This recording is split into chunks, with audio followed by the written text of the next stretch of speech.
કોંગ્રેસ નેતા રાહુલ ગાંધી સતત ચૂંટણી પંચ સામે વોટ ચોરીનો આરોપ લગાવી રહ્યા છે, ત્યારે લોકશાહીની સુરક્ષા માટે એક નવી મુહિમ શરૂ કરી છે।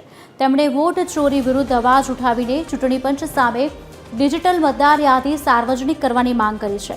આ માંગ સાથે તેમણે એક વેબસાઇટ અને મિસ્ડ કોલ નંબર પણ શરૂ કર્યો છે, જેના દ્વારા તેઓ લોકોને આ અભિયાનમાં જોડાઈને પોતાનું સમર્થન આપવાની અપીલ કરી રહ્યા છે।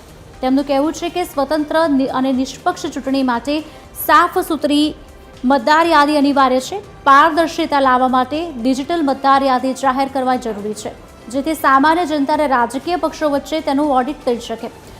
રાહુલ ગાંધીના આ પોસ્ટ બાદ તેમણે વ્યાપક જનસમર્થન મળી રહ્યું છે। ઘણા લોકો સોશિયલ મીડિયા પર તેમના સમર્થનમાં પોતાના સર્ટિફિકેટ શેર કરી રહ્યા છે।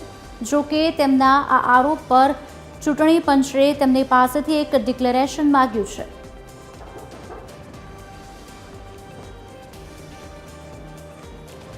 વોટ ચોરી વિરુદ્ધ રાહુલ ગાંધીએ નવું અભિયાન શરૂ કર્યું છે।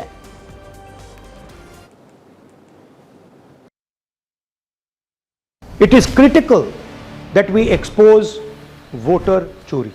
इस कैंपेन का आप पूरा समर्थन कीजिए। Please support this campaign fully. हमारे वेबसाइट पे पूरा का पूरा इंफॉर्मेशन है, डेटा है। आप इस मूवमेंट में शामिल होइए और हिंदुस्तान में जो वोटर चोरी हो रही है उसको रोकने का काम कीजिए। धन्यवाद।